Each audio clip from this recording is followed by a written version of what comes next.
Hey guys, it is Christina here. I hope you are having the most amazing day ever.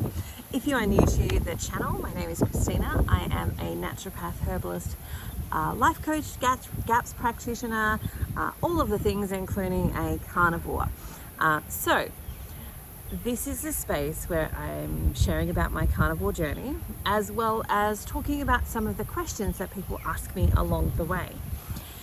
So when it comes to carnivore, I am now 4 months carnivore, which I think every month that goes by becomes a little bit more exciting for me, because it's an opportunity to kind of witness and watch firsthand what's actually happening within my own body. Now, I have used carnivore with patients previously, and it's been in my peripheral of like, oh, I probably should do that too. But it wasn't until this year that I finally bit the bullet and jumped in and launched in. Now, there are a couple of reasons that was the case. One of which was because during the whole COVID period, I was working a lot. I had a lot of clients, and I had a lot of people that I was helping on in many different respects. And so that meant that I was flat out, and I wasn't really looking after my own health while I was really busy with people. And of course, I, like probably most other health professionals, can't really say no to somebody who's struggling or needs help when I know that I could help them. And so what I was doing was working a lot of hours. And my husband, who is amazing, and we've been married for 20 years, was doing most of the cooking, and he's not necessarily the most fabulous cook. And so we ended up eating a lot of food that I wouldn't normally have in my diet and in my household, just because we kind of just needed to eat. And so that meant that a predisposition that I have previously had, which is to diabetes, became pretty rampant, in the sense that my blood glucose went from normal to extremely unnormal, and it hit its highest at around 22. 22 was what I recorded as my highest number. Now, in America, that's a really different measurement, but in Australia, that is I should have been in hospital on an insulin sort of drip to try and get my blood glucose into normal range. But me being me, chose to not do that, because that's not a pathway that I have wanted to go on. Now, there are multiple reasons that I've never wanted to go on that pathway, one of which was because I watched my dad. He was diagnosed with diabetes when I was in high school in the early years, so I must have been around 13, 14 when he got diagnosed with diabetes. I think I must have been nearly 14. And I remember watching him having to prick his finger every day, and because his diabetes was really bad, they had him on insulin. And so I remember watching that and witnessing that, and deciding in that moment in time that I never wanted to live like that. Like, that was never how I wanted to live my forever life. And so, it sounds silly to me now to say it, but as a teenager, it was like, if I have to live like that, I might as well be dead. And I'll just end it. I'll just kill myself, and that will be the end of it. Like, that was kind of what I told myself in those years, watching him go through what he went through. And, some of what he went through was because there wasn't a lot of support.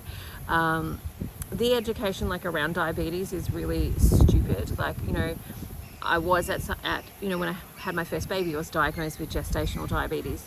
And when I got that diagnosis, I was a deep diver, and I still am a deep diver, in the sense of when I got that diagnosis, I wanted to know everything that there was to know about diabetes. So I went to the university where I was working at the time, got out the medical books, and I looked at everything I could find about diabetes, and then gestational diabetes and type 1 diabetes, and find everything that I could find about that, so that I could learn to help myself.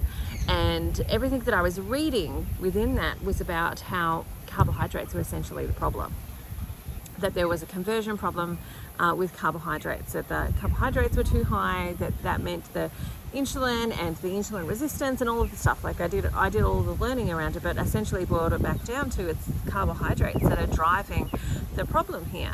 And so I went back to my doctor, and one of the things that I want to add here is that when I was doing that reading and that research around diabetes and understanding it, and I was looking into gestational diabetes and what that actually meant and so on, one of the things that I actually found was that in this medical book, that there is an increased risk of stillbirth in the last 6 weeks of pregnancy when a woman is using insulin to manage diabetes. Now, that's not to say that if her blood glucose is out of control, that's not a greater risk than if she's taking that insulin. But my thoughts when I read that was, well, if I could do everything I possibly can to avoid needing insulin, why would I want to not do that?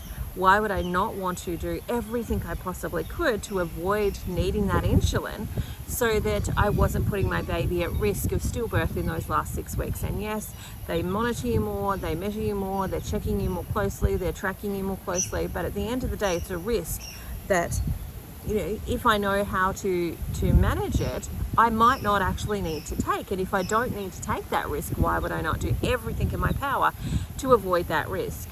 And so I remember having this conversation with my OB, and he basically just belittled me at that moment in time. Oh, it's just because you're afraid of needles and you don't want to do this and blah, blah, blah, and you're being a bad mother and et cetera, et cetera. And I'm like, no, that's not the case. Yes, I don't like needles. Yes, I don't want to do the thing that you're telling me to do when I'm pumping myself with insulin. I don't want to do those things. But also, I don't want to put my baby at an unnecessary risk when I know there's more that I could do.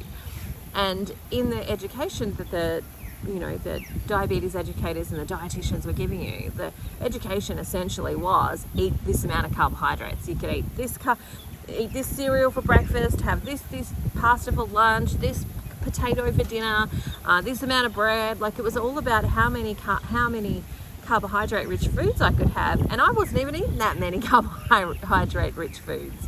And so I was like, this doesn't make sense. If carbohydrates are driving it, why are you not telling me to eat foods that are lower in carbohydrates or have very little carbohydrates in them or have no carbohydrates in them? Like, you're telling me not to eat butter, but butter's got no carbohydrates in it. You're telling me to eat margarine that's got a pack full of poison in it. Like, the education and the information just did not match up with actually what the science was saying and what the medical literature was saying about this topic. And so essentially I ignored them. Not that I recommend you ignore medical advice. I'm not telling you to do that. I'm telling you what I did. I ignored them, and I went down the pathway of, essentially at the time, it was more carnivore than I actually realized. Like, I didn't even know that carnivore was a thing at that time. Like, I didn't know it was her name, etc. But I knew that meat didn't have carbs in it, fat didn't have carbs in it, and if this is a carbohydrate problem, I want to make sure that I've got the least amount of carbs that I can have in it. So I did have some fruits and vegetables at the time. They were very minimal. I was mostly eating meats and fats, and my blood glucose came under control. I didn't actually need to use the insulin. And that was a really interesting experience, because I was doing the exact opposite of what they were telling me to do at the hospital. But I was doing what I felt innately to actually do, which was to lean in on meats and lean in on fats. And it's one of those things that after I made my decision to go carnivore, that I like, oh my God, Christina, you've already done this in your life before. You've already done it. And there were all these light bulb moments for me of when I'd used carnivore for patients, when I'd used it for myself. And it wasn't until after I'd made the decision that, yes, I think I should go with carnivore and give that a try, that I actually had those light bulb moments, which I think is kind of hilarious. But ultimately, when I look back on that process of the decision making to give carnivore a go, it was because of all of the education that I've had, that it took me so long to actually get to that place of using it for myself. All the education about, I've done nutritional studies. So essentially, if you're a nutritionist and a naturopath, so a naturopath does all of the studies of a herbalist and all of the studies of a nutritionist, and together they bring that together in their naturopathic studies. So, and there's a couple of extra bits of study that you do as a naturopath versus a nutritionist and a herbalist. And so I'd done all my nutrition studies, and they're talking about the food pyramid, and which I thought the food pyramid was garbage well before this, but I'd gone more from a GAPS approach, a Western A Price approach, nourishing tradition style approach, which is still more fat, meat heavy. Low carb, high fat was on my peripheral. It was kind of there, but also GAPS doesn't necessarily specialize in low carb, high fat. It really specializes in healing the gut. That's what it's really focusing on. And so through all of my studies and all of the general stuff, like, am I really saying I'm not going to eat pumpkin because it's not healthy for me? Am I not going to eat an avocado because it's not healthy for me? And I went through all of that mental turmoil, but at the end of the day, I had to go, I have to do something drastic, or I'm going to die, or I'm going to have to go and get on insulin and get on medication. And for me, like, going on medication, and this is not a comment about anybody else, this is a comment about me, that going on medication goes against everything that is in me. And so I knew that if I went down that pathway, that a little bit of me would have died, that a little part of me would have died. And I didn't want to do that. I wanted to give everything I possibly could. And maybe, you know what, if I wasn't able to resolve it, maybe then I would have gone down that medical pathway. But at that moment in time, I didn't want to do that. I didn't want to be attached to the pharmaceutical industry, where I'm reliant on the pharmaceuticals to keep me alive, to provide me with what I need to actually live. And again, it's not a comment on anybody else, it's a comment on me, what I want in my life and what I don't want in my life, and what I'm willing to do in order to be able to create that. And what I'm willing to do is things that are pretty radical, which is to not eat vegetables, to not eat fruits, to remove all of the plant matter from my diet, except for herbs and spices. So that's basically the only stuff that I have at the moment from plants is herbs and spices and some tea. So I'm drinking chamomile tea, and like I think about those herbs as medicinal, that I'm using them to support my health. And so that is what I'm doing at this moment in time. All meats, all meats and all animal products, except for milk. I'm not consuming milk. Yogurt, I very occasionally, like, it's a really very occasional thing that I would have some yogurt, mostly because it has high carbohydrates in it, because it does still contain lactose. And my goal is to get my blood glucose down as quickly as possible, but also to allow my liver to chew through the excess glycogen that is there, and help my liver recover from fatty liver. So that was the reason I started, essentially, was that my blood glucose was really high. I was really struggling. I knew that I was really unwell. I was finding it hard to wake up. So in the morning, I would find it really hard to wake up and get out of bed. Some of that was because it was winter in Tasmania when I was going through it as well. But some of it was I was having day sleeps, and I'm a strong constitutional type. Like, day sleeps and me don't actually match. Like, the only time I've been able to have day sleeps, and that's including with my babies when they were little, was actually when I'm so tired that I actually pass out because I can't stay awake. And so, I'm not somebody that goes, oh, I'm a little bit tired, I should just go have a nap. Like, that's not me. It's like, I literally have to pass out to have that day sleep. And so I was getting to that point where I would do my work and lay down, and I would be asleep, and I'd find it hard to wake up. And those were all really big warning signs for me, because I knew that my blood glucose was so high that my body was trying to put me to sleep so that I wouldn't eat any more food. And so that it could, try and balance it out and reduce it. And so I just want to point out that the body's really logical with why it does the things that it does, if you actually look for the logic in it. Anyway, so I knew I needed to do something drastic. The other thing too was that my family and I just had decided that we wanted to travel Australia, and I am the main driver. I am the main breadwinner. I am the main driver. So, nobody else in my family drives a car yet. My daughter's got her learners, but I'm the driver. I'm also the income earner. And so I knew that in order for us to do that and do it in a way where I had some level of stability, that if something went wrong, I would be okay with it, was that I needed to manage my health, and I needed to look after my health, because it wasn't really fair to take them on this trip where they don't have a home anymore, they don't have stability anymore, they don't have those things anymore, and not look after my own health. So I needed something really drastic to do that, and that's what Carnivore was. And now I will say 4 months on, I'm really pleased that I made that decision. I wished actually that I'd started earlier. And one of the reasons that I say that is because as I've gone through Carnivore, one of the things that I have had more eye-opening moments about is the fact that so much of our mental health is altered by what we actually eat. The way that we think is altered by what we actually eat. Like if our body is feeling lousy, the way that we think and the way we communicate and the way that we language things is going to probably be crappy as well. The way that we, what we call ourselves, the names that we give ourselves, the titles that we give ourselves, that changes too. If you feel good, you're able to think better thoughts, and you're actually able to be able to get into a better mental health space. And so the more I've gone through that, I'm like, there's all this pain and this hurt that I've been through that I didn't necessarily need to go through if I'd known, or if I'd jumped in and leaped into carnivore earlier. However, I can't go back and change time. All I can do is focus on the here and the now and what's going to happen moving forward. And so, okay, numbers wise, I have lost in total over the last 12 to 18 months. I've lost in total 35 kilos now.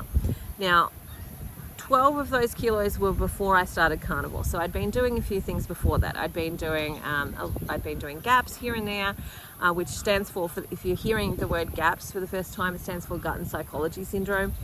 I'd been doing that where I was working on my gut health. I'd been doing some HCG, which was, it's a protocol, it's essentially a very low calorie protocol, but you're using the hormone HCG to actually activate your fat cells. I'd been doing a little bit of metabolic balance, but none of them had given me the big GAPS. Was probably the only one that gave me more numbers. But the challenge there is it's a lot of cooking, and there's a lot of slow cooking. You've got to slow cook everything in the beginning, etc. Lots of soups and stews, those types of things, which is fine if you are living in a house. It's also fine if you've got lots of time, but because I was working and so on, I didn't always have the time to make those foods, so then it became challenging to do. But so I'd done a few things beforehand, and I'd lost about 12 kilos. So the rest of that 35 I've lost on carnivore over the last 4 months. So my math is in my head. I'm like, what is that, 23 kilos? I've lost 23 kilos over the last 4 months on carnivore. And I've got my numbers in regard, this is my little tracking book. If you don't have a tracking book, get a tracking book. I'm planning on writing a tracking book, but I haven't got there yet. So numbers for things like waist. So over that total time, over the period of time that I have been losing weight, I have lost 21 kilos off my waist, centimeters. That would be interesting. I've lost 20 centimeters off my hips, 5 centimeters off my arms, 14 centimeters off my thighs, 17 centimeters off my chest. Now I track my numbers weekly, so I'll do my measurements. I'll do that weekly. I check my blood glucose every day, and when I have ketone strips, I will check my ketone strips. I've got one left, so I'm kind of saving it. But I do need to go and check out to see if there's some local chemists that have got some ketone strips, because I really like to check my ketones as well. And when I have the capability, I check my weight. So this is where I'm living right now, right? So I live in a tent traveling with my family. I don't always have a flat surface for the scales. I've got scales at the moment, and when I've got a flat surface, I will utilize those scales, but sometimes I don't have a flat surface. So that's why I'm not always checking my weight. When I can, I absolutely love to do it daily, because I think it helps me see my progress. It also helps me see different fluctuations that are taking place. Statistically as well, those who measure their weight every day are actually more likely to lose weight and keep it off longer term, statistically, than those who don't. So there's a whole big thing about the mental state of people tracking their actual weight in kilos. And I think that really comes back to the individual. So if you are somebody where you are weighing yourself, and if the scale doesn't say what you want it to say, you're going to have a really crap day and you're going to torture your body, then weighing every day is not for you. But if you are somebody who's mentally able to just go, it's just a number, it's just a thing, it's just like just like me tracking my blood glucose, it doesn't mean I'm going to have a bad day. It just is giving me information about what's happening with my body right now. And one of the interesting things I find is that when you track, you can actually start to see some of the rhymes and the reasons and the patterns within your own system. So for example, I know that when we have a day that we're traveling, so we pack up our tents, we move somewhere else and we set up again, I'm going to gain weight the next day. Now, have I actually gained weight? No, not really. What's actually happened is that I have some excess inflammation. I have used my muscles a lot that day, so there's going to be extra inflammation and so on.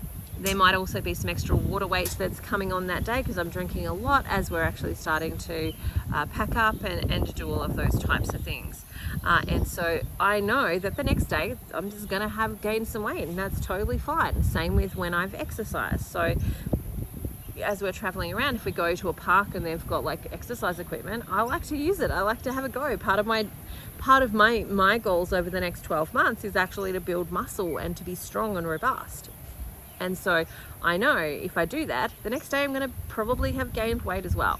So that for me is not a mental mind thing of like, oh my God, I've gained weight, blah, blah, blah. I need to say all these bad things about myself. No, I know that that's going to happen. It's pretty normal that that's going to happen. And I'm just tracking it for the sake of tracking it and to know what's actually happening. The same with my blood glucose. Now, I've had a couple of slips along the way because we're traveling. Some things are not always perfect. And, you know, if we've had a big day of travel where we've traveled several hours, 4 or 5 hours in the day, then sometimes stopping and getting really good food is not going to be high on my list. And that's not that I'm then eating rubbish, but it might mean that I eat something that I know is going to be less beneficial for me. So for example, the rotisserie chickens at the supermarket. I know when I eat a rotisserie chicken, my blood glucose is going to be a little bit higher, and so is my weight. Now, that's for all sorts of different reasons, because they put fillers and stuff in those chickens. They pump, ingredients actually into them. They inject it into them. It is got stuffing in it. Not that I eat the stuffing, but that stuffing is going to permeate into the actual chicken as well. So I just know that, well, that's my best option at that moment in time because we're driving and we've got to keep going, that I am going to have a higher blood glucose the next day, and I am going to have a little bit of extra weight the next day as well. Drops off straight away. Like it, the next day when I've been eating nice and clean and we're stable, it drops off really quickly and it resolves itself really quickly. So that's the sort of information that you can start to get to learn when you are tracking. The same happens if you are like, well, I just want to have a bit of a tomatoey sauce or something else. I don't really have the tomato sauces. I really stick with dry herbs. But let's say that you could track. If you were somebody who thought maybe dairy was a problem for you, then that tracking and those numbers, you can start to see a pattern. Okay, so I've had sour cream today, my blood glucose is higher, or the next day, my blood glucose is higher and so is my weight. Now I'm going to take out the sour cream and then I'm going to watch what's happening and see the changes. That actually helps you to quickly identify if things are a problem. Another really quick way of doing that is to have a pulsometer or just test your own pulse. So if you know how to read your own pulse, one way to figure out if a food is a problem for you is to check your pulse before you actually eat. Make sure you're in a resting state, so it's not like don't run around and then take it. Like sit down, breathe, be calm, check your pulse, and then eat the food that you're eating. And then 10 minutes after, recheck your pulse. 20 minutes after, recheck your pulse. Now, if your pulse is higher than 10%, like it's faster than 10% of what that resting pulse was, then that tells you that your adrenal system has been triggered with eating those foods. And then something within whatever it is that you just ate is a problem for you. And so that can be another little quick way to kind of figure out if a food is a problem for you, is to check your pulse and to watch that. And you might do that a couple of times just to check that it wasn't anything else. You might eat that food in isolation and just check what's happening with your body. All of those things can be done to help you figure out those things. But I just want to sum up that the last 4 months has been amazing. There have been a few challenges, not a heap, because I find eating meat really easy.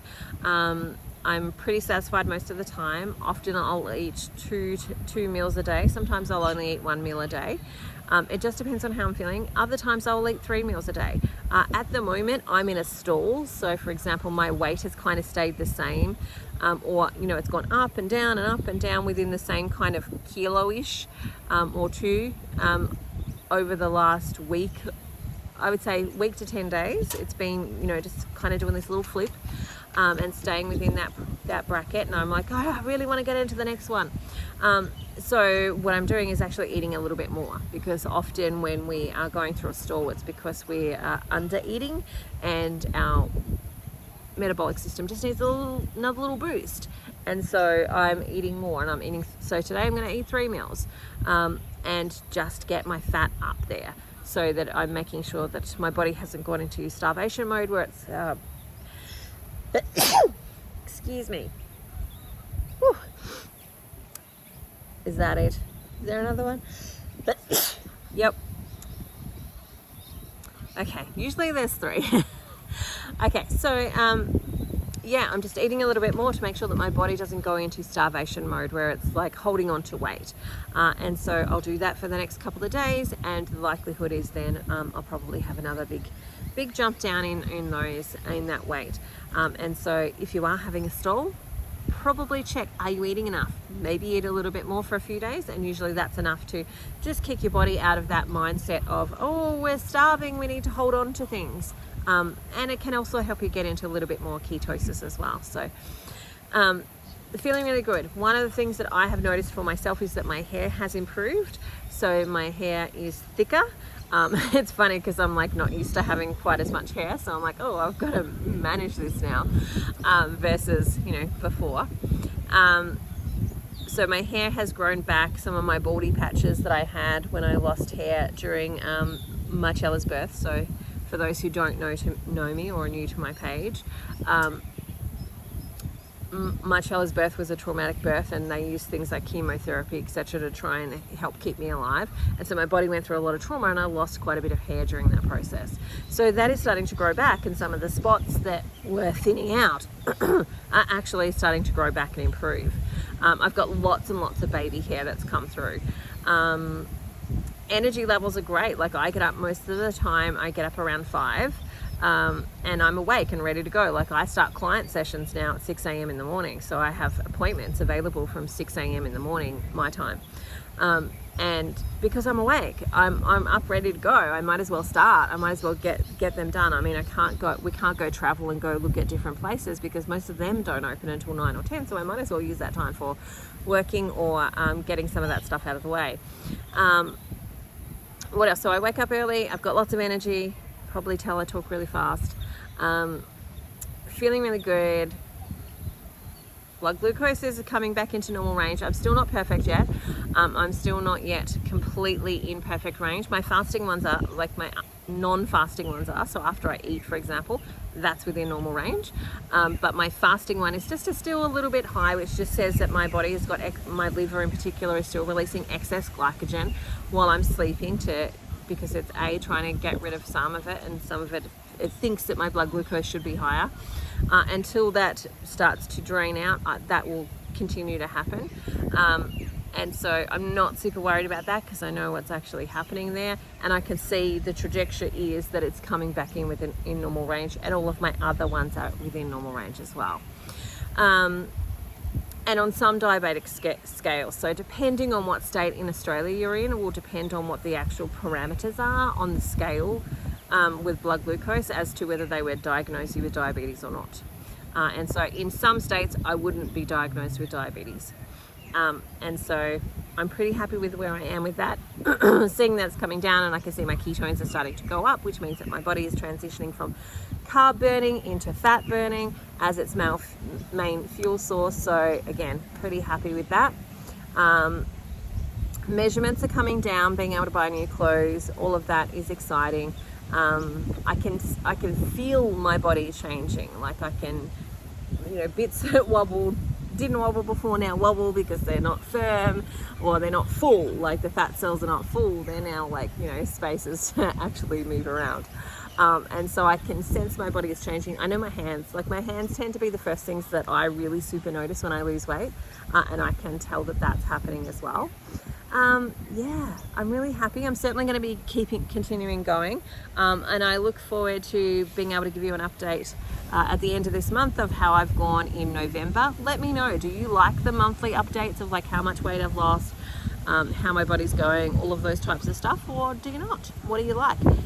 Also, let me know if you have any questions that you would like me to answer. I'm happy to do videos on those as well. So I think this has gone for long enough. I'll let you go. Thank you for hanging around, and I will talk to you again soon. Hashtag eat meat and question everything. Bye for now. See you later.